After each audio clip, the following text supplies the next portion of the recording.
It's a grizzly. Should we get out of here? No.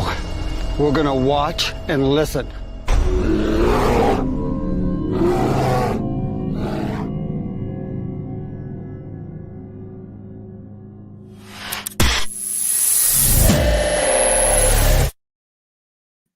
Well, good evening, everybody. Welcome to another edition of Paranormal and Cryptid Ribbit Hose. Hello, Ninja Dave, Thomas, Sean, Gary. Let's see who else we got here. Gene, hello there. We have Justin coming in here, our guest. Yeah, unfortunately got sick on us. Food poisoning, Catherine. So I'm going to come back to Ninja Dave. That is something what he just said, because I'm going to talk about that, right? So, yeah, food poisoning. Hey, welcome, Amy, to the show. Hope everybody's doing well. So it's an open forum tonight. So anything goes tonight. So Brian Barber's got a show tomorrow night at 9 o'clock. Don't you, Brian? Welcome, everybody. Glad to have you all. So I don't know what's going to happen on tomorrow's show with Brian, but it's going to be interesting. So tune in for that at 9 o'clock Eastern time. It's going to be very interesting. But I'm going to go back to Ninja Dave's comment, because he's working. And Standing Stones, hopefully you get feeling better. Hey, Thomas, welcome to the show. Let's see here. So he said earlier, before we went live, Ninja Dave, he says, all righty, something to enjoy and listen to at work tonight. Coworker Tuesday night smelled a Bigfoot here, where I've had sightings of before, even in the city of Knoxville, Tennessee. Now, ladies and gentlemen, I have been getting a lot of reports here lately in Kentucky. And if you all are not aware, in Kentucky, it is bow season. I think it started September 2nd. So these creatures, Bigfoot, Sasquatch, whatever you want to call them, they know that these humans are out in the woods. So they are being stirred up, right? So they are going after food sources. So we were getting more sightings. So it's interesting. So what are y'all getting? Thomas, you all getting any reports in your all's area? It was interesting that you said that, Ninja Dave, because I was going to bring that up tonight. Hello, Crystal. Welcome back. So, yeah. But I'm getting a lot more reports. And it's usually during around hunting season, right? Now, we have a lot of people says during hunting season that they go in hiding. And that is plausible and is possible because they know that people are out there hunting. And we also get reports of hunters' game that actually gets stolen when they do get stuff, right? Yeah, Thomas, get the tow truck ready. Oh, I got to renew my AAA. So, yeah, open forum, rubbing hands together. Yeah, anything goes. You want to come on the show? Come on. I'll send you the link. Hey, Charles, welcome to the show. Penny Van, welcome. Anybody? Liana King, how you doing there? Welcome. But it's interesting because this is the time where people either become believers or they become in disbelief in what they have. See, Thomas says they have 2 sightings in Kentucky. Yes. And this is where people either lay down their hunting and fishing forever and never go back into the woods. Now, we had a guest on the show the other night from Harlan, Kentucky, that was in the woods and I guess was into the cryptids and actually got out of the field for a while because of what his sighting entailed. And it does. It actually changes people. And we talk about that. And it's something. Yeah, I'm definitely down to going to Clark State Forest. I'm down for another hunt. especially Bigfoot. Next week, I think we're going to check the trail cameras. The ones move around here in October, but November 15th is rifle. I think our rifle season, let me bring it up here, in Kentucky, because right now, see here, yeah, so September 2nd, yeah, it was bow, crossbow comes in September 16th. November 11th is opening day of gun season. Muzzleloader comes in October 21st. So, yeah. So it's going to be interesting because this is where the non-believers becomes believers. Yeah, Sean, hunters beware. This is where people usually become complacent, alcoholics, substance abuses. Hello, Joanne Stewart. Welcome to the show. Withdrawn. They go through that, yeah, Catherine, the trail cams. I'm real excited. It may be a bust. I don't know. But this is where they come to, yeah, get with Greg Yost. That'd be interesting. Definitely reach out to him. I'll reach out to him too. But yeah, we've got loads of deer around where I live, tons of deer.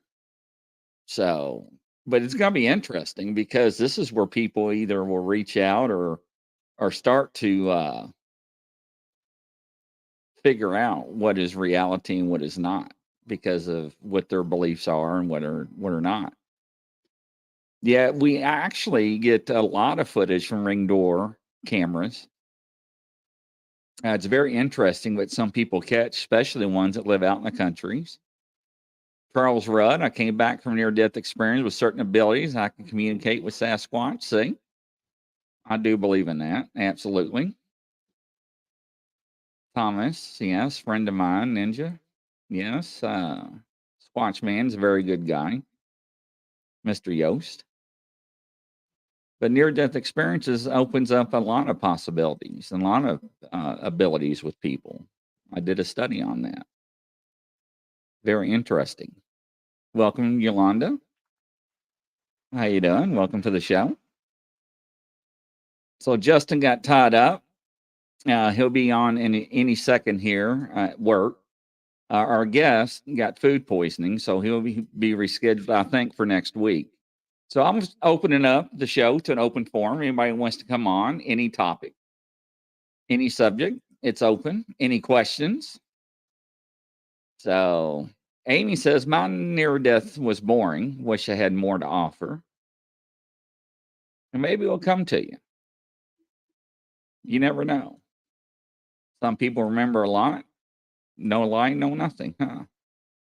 Well, I'm glad you're here. I'm glad you came back and it wasn't your time. So that's a positive. Thomas says, send me the link. All right, Thomas, the link is on its way, kind sir. Let me grab it real quick. Let's see here. Cryptid. Let's see here. And Thomas. And Thomas, you have got the link right now in your inbox, kind sir.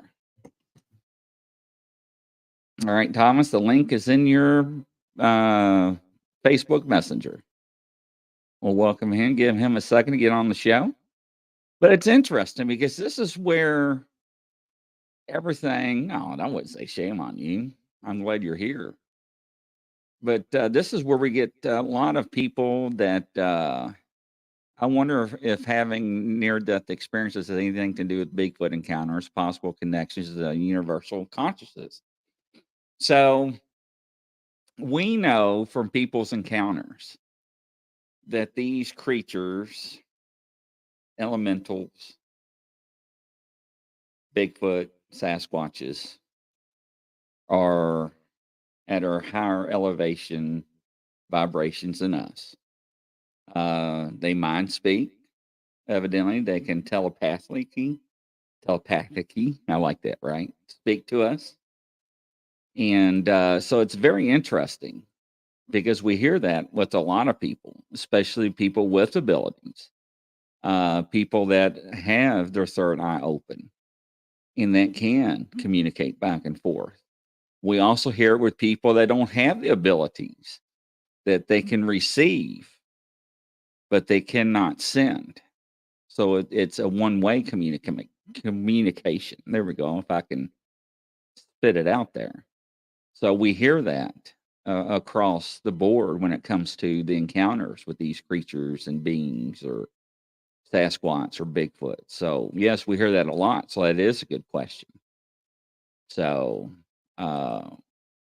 is it intuition?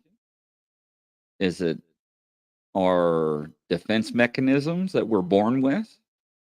So, and welcome to the show, Mr. Decker, and welcome to Mr. Thomas. How you doing there? How you doing? Doing good. Nice to have you, Mr. Thomas. Welcome, Mr. Decker. Hello. Tonight, All right, Mr. yes. Decker, I opened up to an open forum for everybody. Perfect. Fantastic. Well, finally, I get to put the face with the name, Mr. Thomas. How you doing? You hear me? Yeah, I can hear you just fine. So what do you think about hunting season? Yeah, can you hear me? Yeah, I can hear Okay. you. I was just checking. Yeah, I can hear you loud and clear. Yeah. Can you hear me okay? Yeah, perfectly. Yep. Yeah, I got everybody. I'm good to go. All right. Go ahead. Take it away, Mr. Thomas. Welcome to the show. Thank you. So what do you think about the hunting season in Bigfoot? Well, during hunting season, we've had it. We've had hunters get their deer taken from them. Yeah. And a couple of the encounters weren't so cool. Yeah, we get a lot of reports where people be up in tree stands and they would drop a deer, right? And before they get out of the tree stand, they would either see the Bigfoot go out and grab it, or they would get out of the tree stand and know where the deer went, right? And they would see the impression and the blood trail, and the deer would be gone, but no drag marks. And how can you explain that? Pick it up and carry it off. Yeah. So- And I've heard reports of the same thing happening, not just with like whitetail deer, but with elk Yes. and hog hunting and then larger animals as well. It's definitely something that happens out there. We had Yeah. one report that a guy went deer hunting, and this was on one of the shows recently, that he shot a deer, and I think it was bow hunting.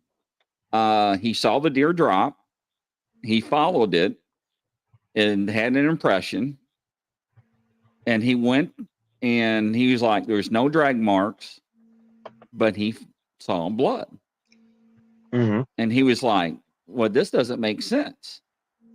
So he followed the blood to the tree line, no drag marks. And the blood went up to the side of the tree. And he looked up the tree, and the blood was on the side of the tree, and nothing. No drag marks or nothing. Explain that. It's like it went up the tree and disappeared. What do you think about that, Thomas? Yeah, they will do that. They will do that. And we had one case where my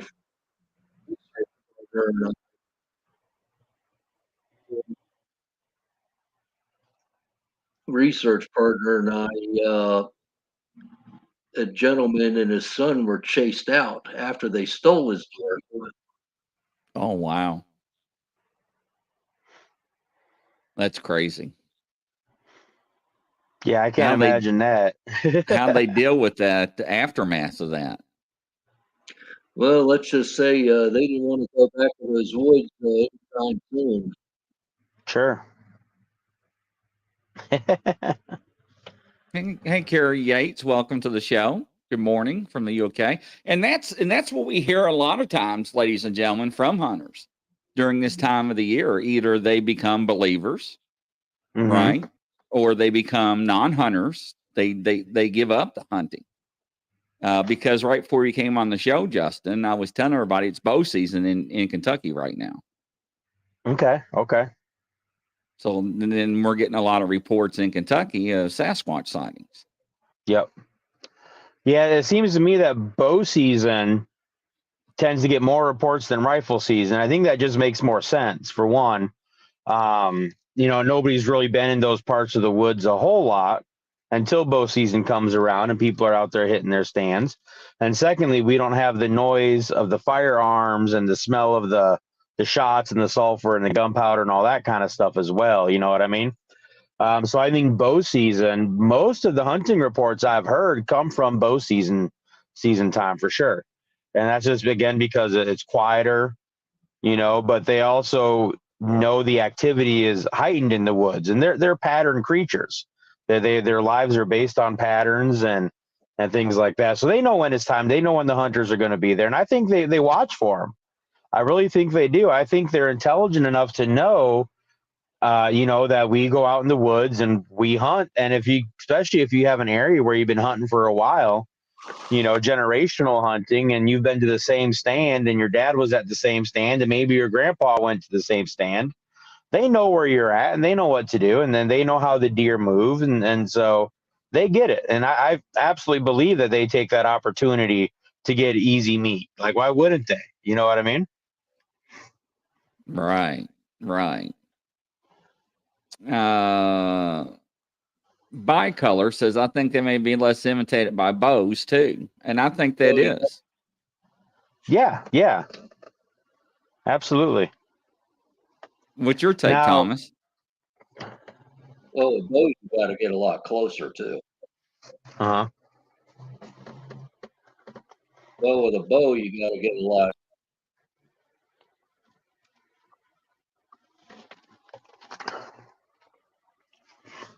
Yeah, you do got to get a lot closer with the bow. I never was Robin Hood, so I tried that a few times. That's why I used a crossbow. Yeah.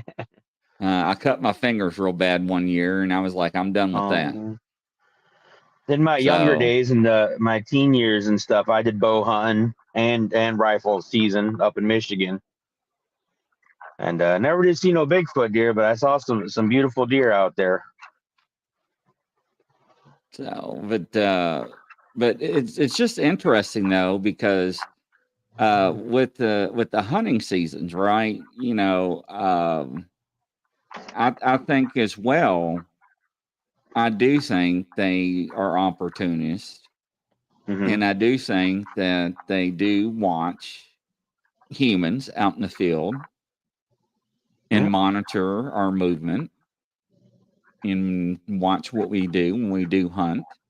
And I do think that they do take advantage when we do take down game, and I think it's been proven to us. Yeah, absolutely.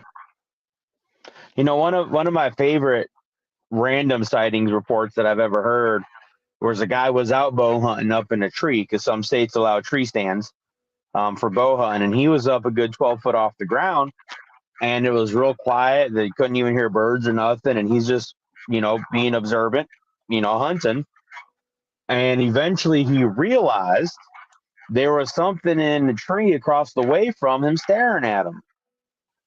And once he realized it and he started looking at it, there was an adult Bigfoot up in the tree watching him. Oh, duh. And he never went back out hunting again from corn to the port. But it was just one of those where, like, if y'all ever been hunting, it's quiet. You're just sitting there, you're enjoying, you're trying to be observant and look around.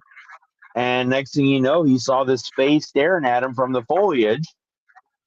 And there it was. And it was up in a tree. A lot of people say, well, a large Bigfoot can't climb trees because they're too big. But for some reason, however, they can do it. And there's been multiple reports of them up in trees.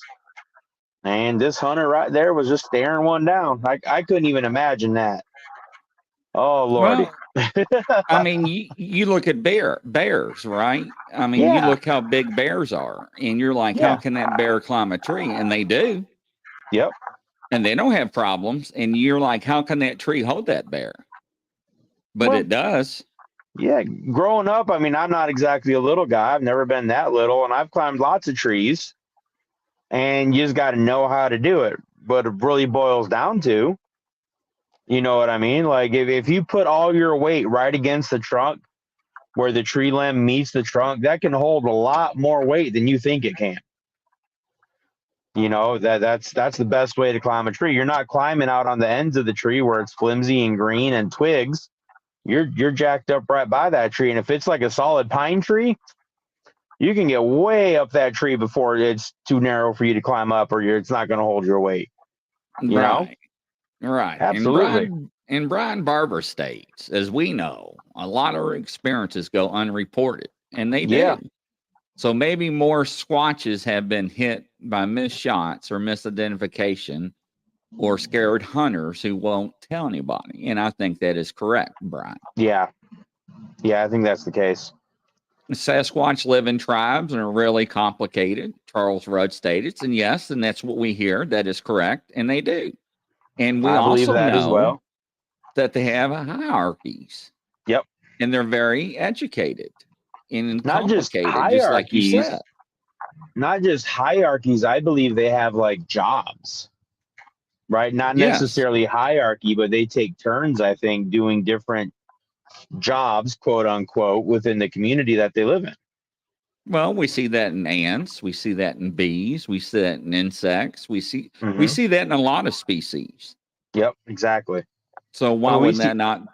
We see that in primate troops. You know, if we're going to go to a good correlation, you know, chimpanzees, gorillas, they do the exact same thing. Humans do the exact same thing. This is what we do. Yeah. Yolanda, they probably have watchers for the rest of them. Like Charles says, it's a tribe. They got warriors. They'll probably check the elders from the females and their babies. They do. What happened to Thomas? Yeah. Absolutely. And they do. And we have reports from other people that they have the day watchers that watches over the clan or the family as they sleep during the day or nap or whatever they do to protect the family or clan or tribe, however you want to call them. So that is true. Hello, Tammy. Welcome to the show. But Brian, that is true. Gene, Brian, when people ask how many forest people's out there, I laugh. There's only 1 out of 2,000 experiences go unreported. How many would that be? I think they're like deer, more than we know. And this is the thing, you know, and we talk about this numerous times. Hey, Tammy, and I agree with Gene. We look at people now that are coming forward in talking about this. You know, when I was a child, and when I stress that I was a child, I would lie to my parents and I would play with a juvenile Sasquatch. I would tell them I'm going out to build a fort, or I was going out to collect turtles, or play in the woods, or play with the friend down the street. And we hear these reports and we look at the similarities. And when we're looking at the similarities, we're looking at the ages now they are at. And it's taken them to where they're in their 40s and 50s, late 50s, and they're starting to finally come forward. So we look at that, right? So then we're saying, okay, now we got these group of people that are in their mid 50s. Let's say they're 55 to 60. So imagine them being 8 to 10, 12 years old when all this encounters are taking place. So it took them their whole entire life to finally say, hey, I've been watching now for the past 10 or 12 years of the transition of Bigfoot and Sasquatch community and how people are coming forward with their experiences. Now I can finally start to come out of the closet, if you want to say per se, and maybe Yep. tell my experiences, because now it's not of a taunted or what do you call it, a tainted subject as it was when I was younger. You know, we don't talk about that. My mom and dad said we don't tell people about what we have on our property. People think you're crazy in town, right? Mm-hmm. So, and you know, and we still have people today that's prominent in the community: doctors, lawyers, police officers, you know, district attorneys, congressmen, everything. Thanks, Thomas, for coming on. I wonder what happened to you, you know, that still have, you know, encounters that they want to tell, but they can't because, you know, they're so prominent in the community, or they're still part of a government organization and they still have retirement and pensions, and they cannot, you know, how would you call ruin that or Right. They don't want to put that damage in jeopardy that at all. or Yeah. jeopardy? Thank you. I'm trying to find the term, you know, to say, hey, Grizzly, you know, when I worked for whichever agency for 25, 20, 30 years, this is what I encounter, and we swept her, you know, they cannot come forward. So it's still interesting because we still hear those stories, right? Just like that one guy that we was going to have on the show that worked for the Forest Services that knew about the FBI agent that took his life, that found that cave, remember? Yep. And at the last minute, he just didn't do it. Yeah. So that he was going to come out and tell his side of the story. So, but, you know, unfortunately, it happens, ladies and gentlemen.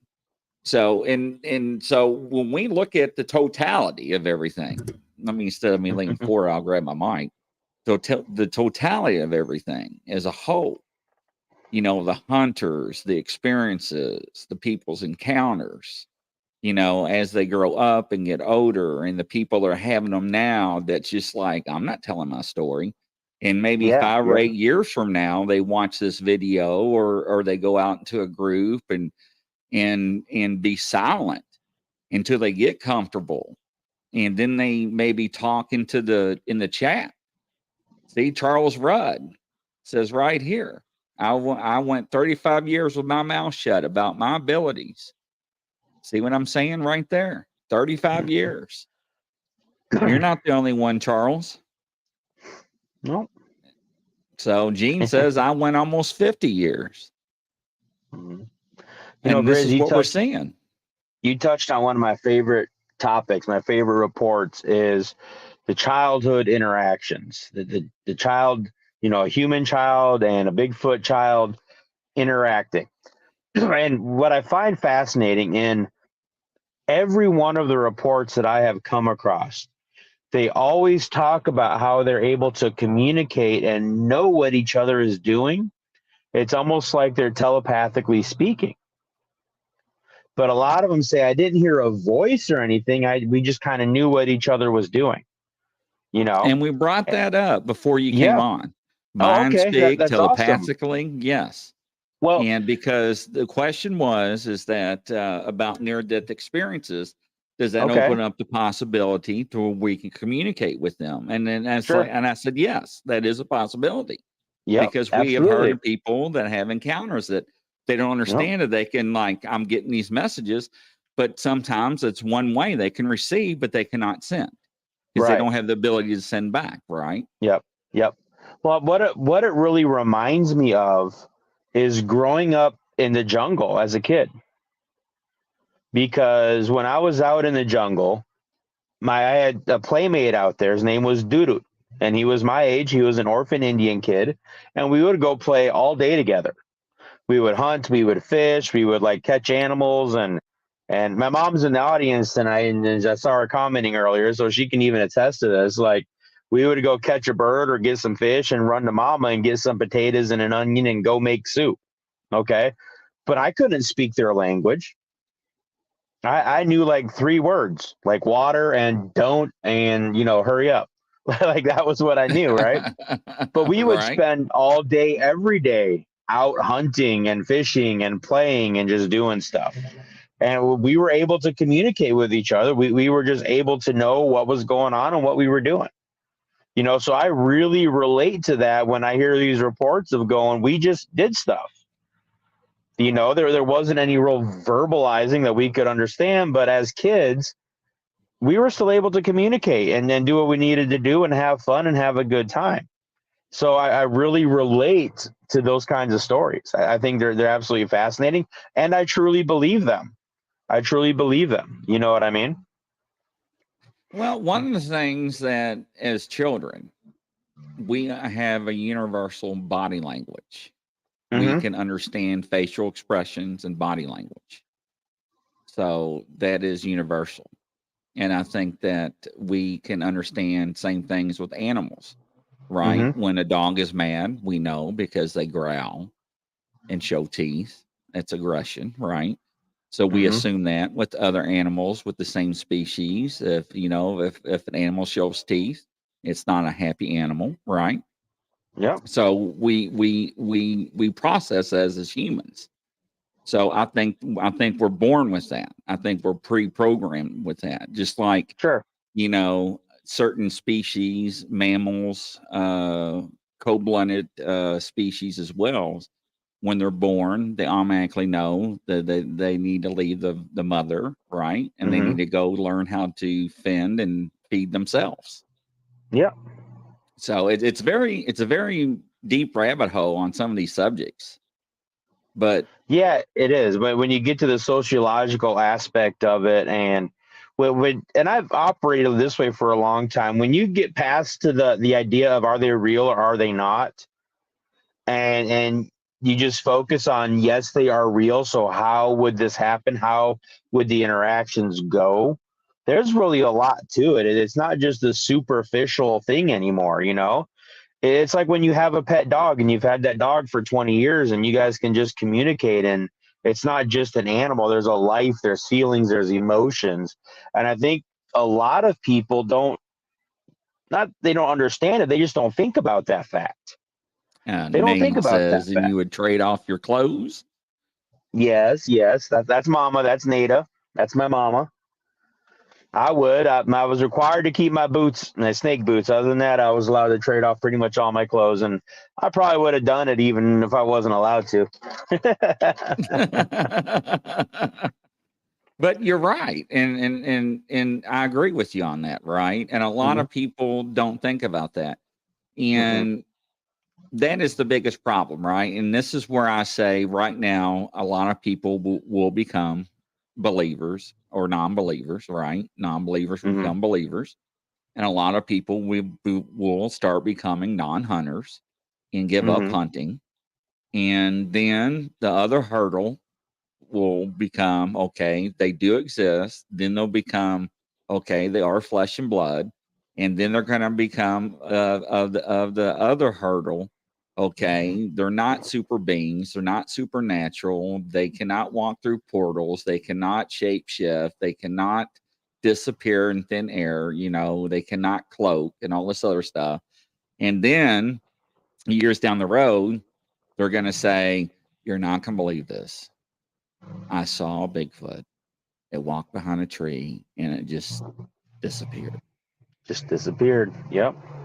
You know, and we had a guy on the show the other day. He was like, you know, I never in my life, I was always flesh and blood.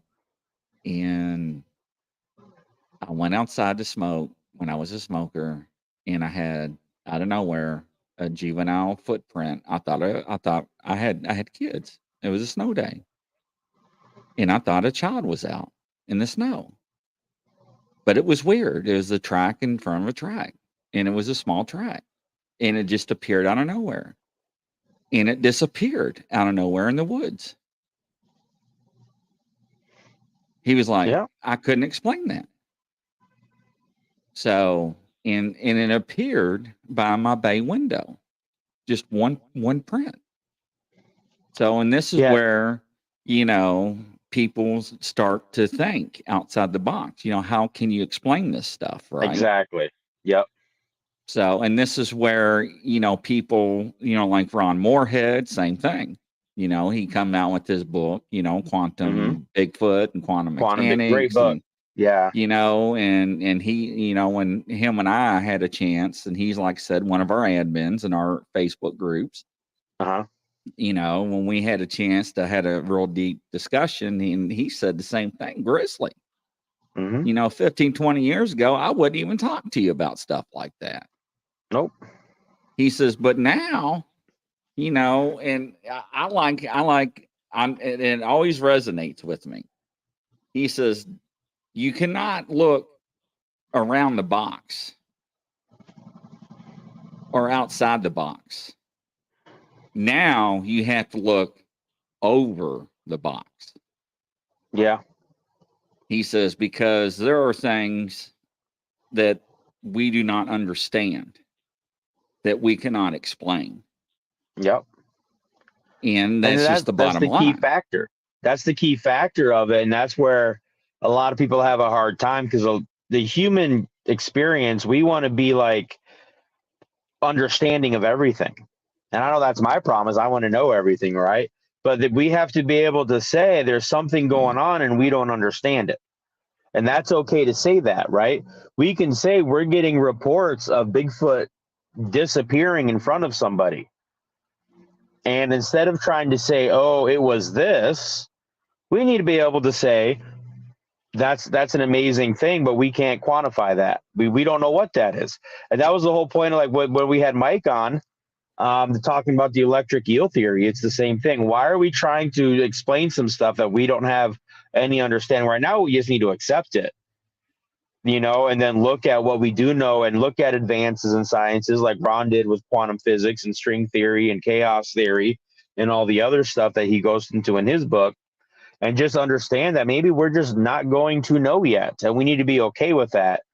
And instead of calling people crazy or whatever, just discounting it, just understand there are things we don't know the answers to. And there's nothing wrong with that, And I will never tell anybody what to believe in or what not to believe in. You can believe in whatever you want, ladies and gentlemen. I'm okay with that. You can believe in whatever higher power. You can believe in whatever you want to believe in, Bigfoot or Sasquatch or whatever type of being, supernatural, elemental, or whatever it is that you want to call it. I'm fine with that. Whatever it is out there. It can do things that I cannot explain for some reason. And I've got thousands of people that tell me otherwise. And they've been on the show, so I don't know. Yep. It's not like I can Google it. It's not like I can go to the library and pull out a 1974 Britannica encyclopedia and look up Bigfoot or swamp ape or skunk ape or whatever. Yep. And look up and define their biological information and look at their skeletal system and go to the zoo and look at it through glass like the apes and monkeys and the primates. I'm sorry, So what we do is we take everybody like Thomas, Ninja Dave's, and everybody's encounters, and we listen and we compile that data. And then we take that information and we make theories, because the similarities, like we all talk about, there's validity to that stuff. There's substance. Because everybody's not wrong, ladies and gentlemen. There's something out there. Yep. And somebody told me the other day, Grizzly, if you believe in aliens, you're crazy. And I was like, well, then I'm crazy. I'm crazy. Because if you believe, sir, that we're the only things in this universe, then you got a problem.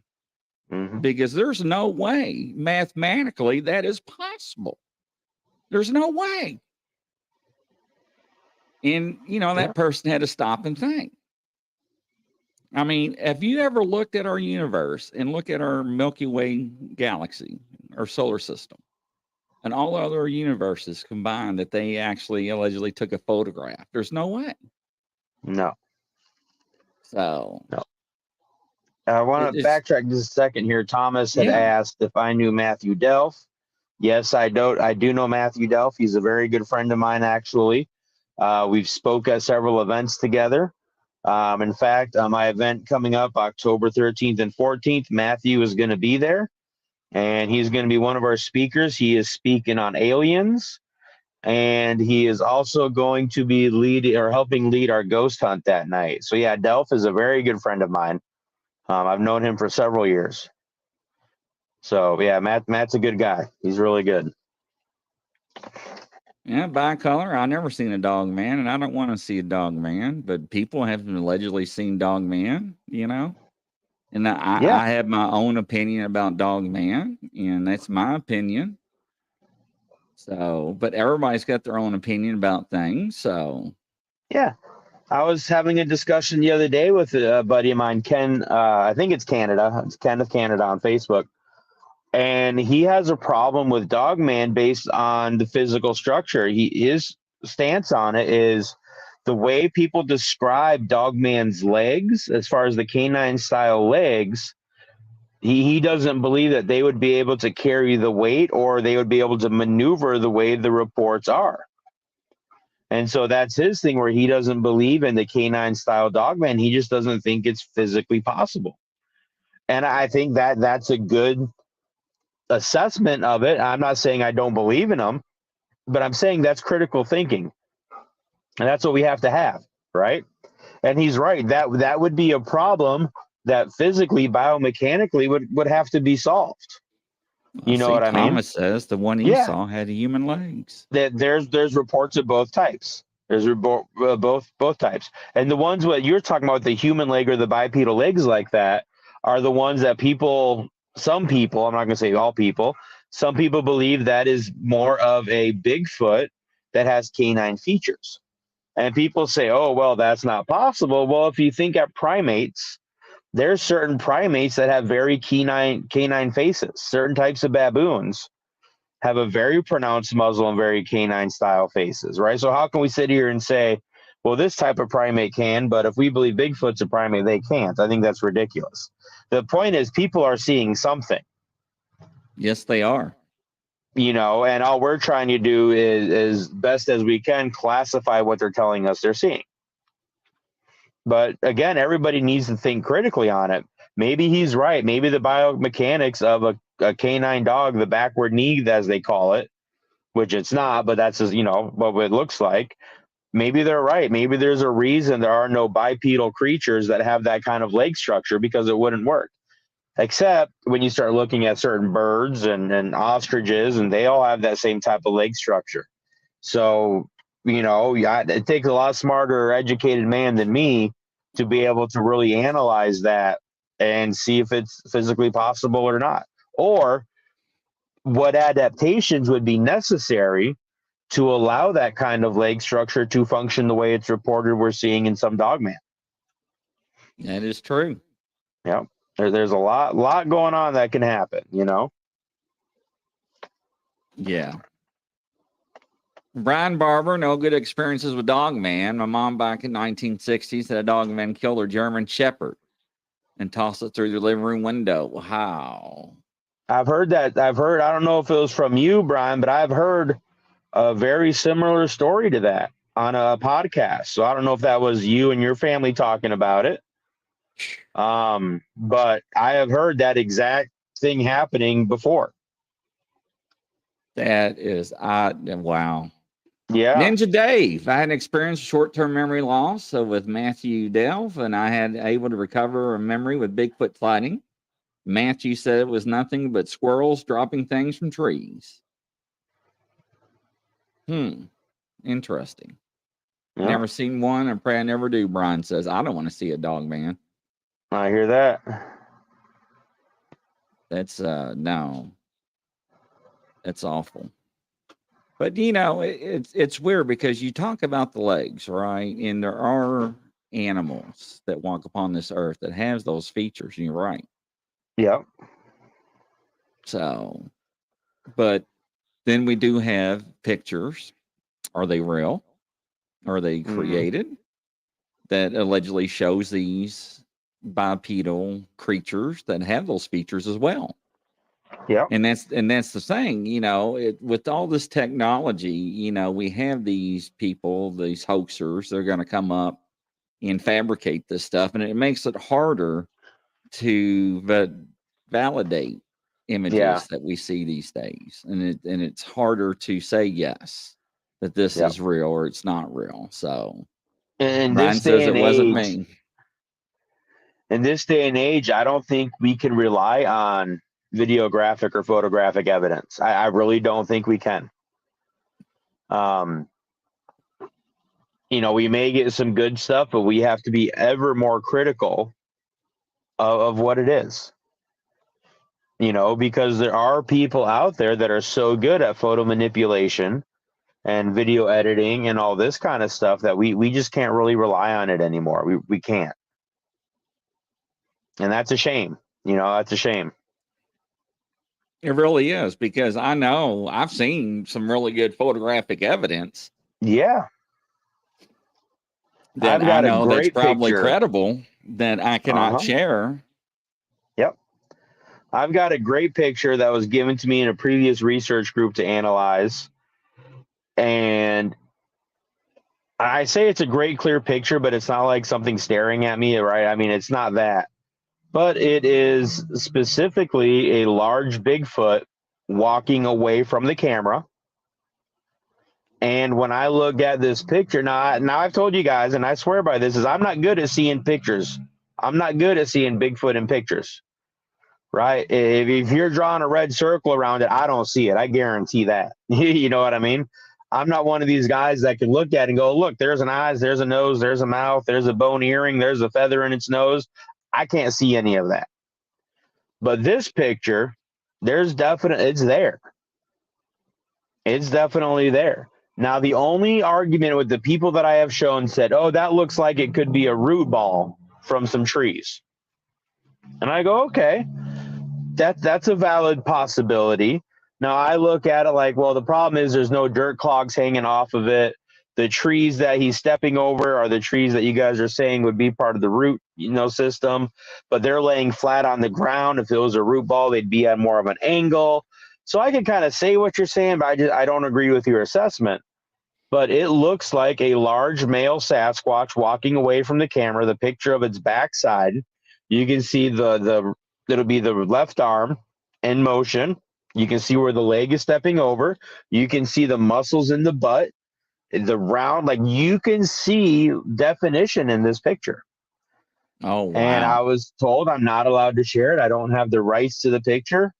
It was given to me because it was taken in the Upper Peninsula of Michigan, where I used to live. And they wanted me to not look at the creature, but to look at the surroundings, look at the trees, look at the growth of the ferns on the ground, and give my assessment if that location would be the Upper Peninsula of Michigan. And they said this is the time of year it was taken, and they wanted me to assess that aspect of it. And I did, and it looked absolutely legit to me. And I still have that picture. It's a great picture. I just can't share it. Wow. Because integrity, to me, integrity is everything in this industry. If I lose my integrity for witnesses, they're not going to come to me and talk to me anymore. You know what I mean?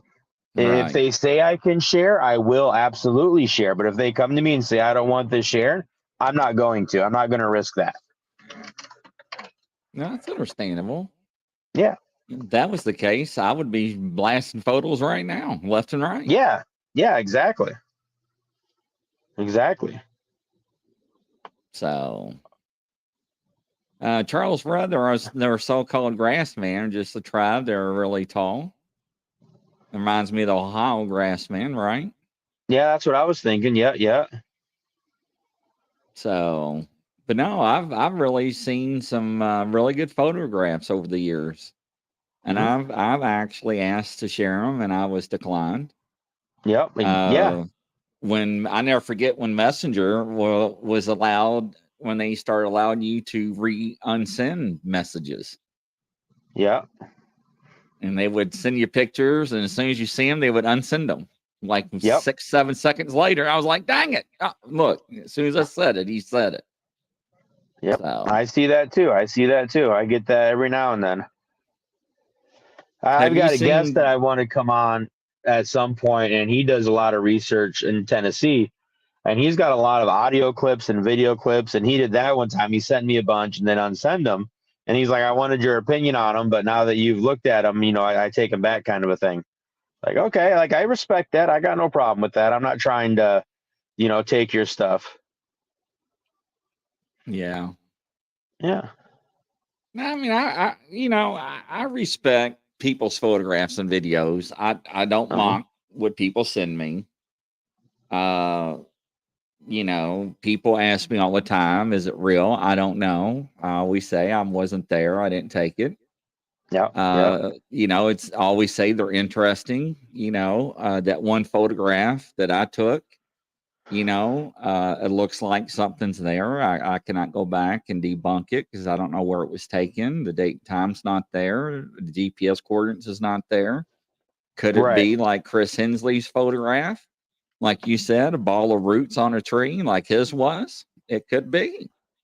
It happens. So it does. Yeah. What part of Upper Michigan? Upper Michigan. Yeah. Well, Daddy's family comes from Menominee, Michigan, which is the most southern point of the Upper Peninsula, right there by Wisconsin on Lake Michigan, right there. And we had land, if you know the UP, we were up in Mead Paper Mill country, kind of outside of Felch and Escanaba, kind of right there centrally located. Off the Ford River. If you know anything, then you might know that area up there at all, Gene. I still got family up that ways and all that kind of. So you're close to Escanaba, so you're a flivver. Okay. I understand that. I know exactly where that is, and I spent a lot of time up that way. All right, so Gene, I got to ask you a question. All right, pasties, ketchup or gravy? You got to let me know, ketchup or gravy. Y'all crack me up. It's a thing, Grizz. It's a thing. My family, we are gravy people all the way. That's interesting. Okay, you're up in Norway. Okay. I know where Norway is. Absolutely. If I really get going, I might even slip into a Yooper accent. And you'll think I'm back up there with you. She says ketchup. She just made him last Nah, I don't mind ketchup. But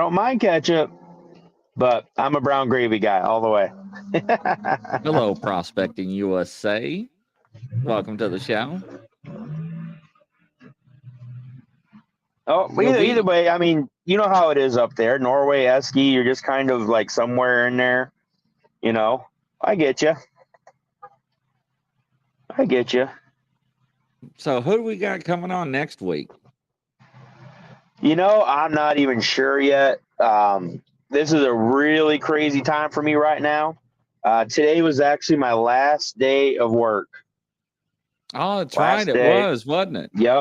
Yep. And I got late. We had a drain back up. We had a bunch of junk in our big walk-in freezer, so I couldn't get to the food pool in time.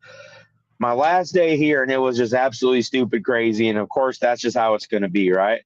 Good night, Thomas. Good night, Thomas. Thanks for popping on, man. Yeah, I'll get with you, Thomas. Working on selling the camper. Just trying to get all this stuff together for my sabbatical, as I call it, my little vacation, to try and go on disability. So I'm not sure who I'm going to have next week. I'm trying to get some different categories of people. I'm hoping I can get Dan Tracy on next week. He was supposed to be our guest tonight, but he was having some stomach issues, suspected food poisoning. Dan Tracy comes from Harlan County. He is a local radio guy up there, and he's had a lot of experiences growing up there in the Appalachian Mountains in Kentucky. paranormal experiences. He's got some Bigfoot howl recordings from what I understand and all this kind of stuff. So hopefully we can get him on next week and have a talk with him about what he's had going on in his life and just kind of dig into what he's got happening up there. So hopefully that's what we can have happen. That sounds good to me. Well, yeah. Ladies and gentlemen, from coast to coast and around the world, we'll call it a wrap. Y'all have a good night. We'll catch you next week. Take care. Sounds good, everybody. We will see you around. Bye-bye.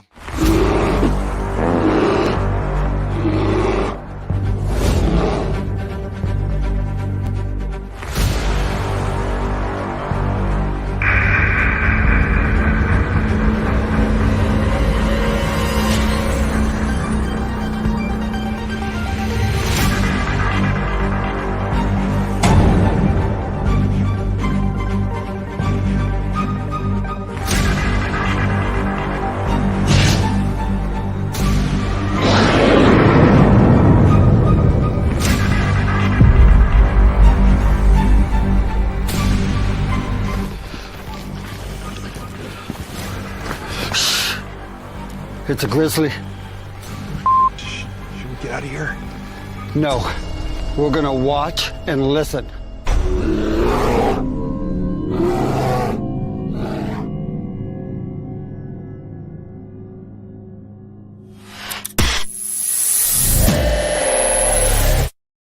Action.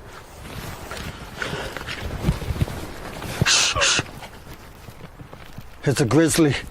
Oh, shit, should we run? No. Action.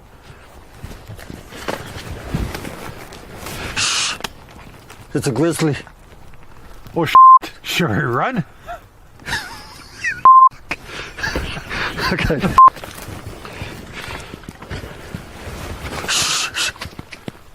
It's a grizzly. Are you sure it's not a chipmunk? Action.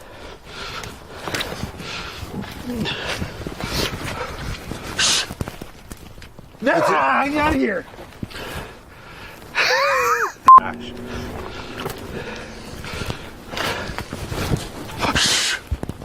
It's a grizzly. I'm out of here. Huh. Maybe it is a chipmunk.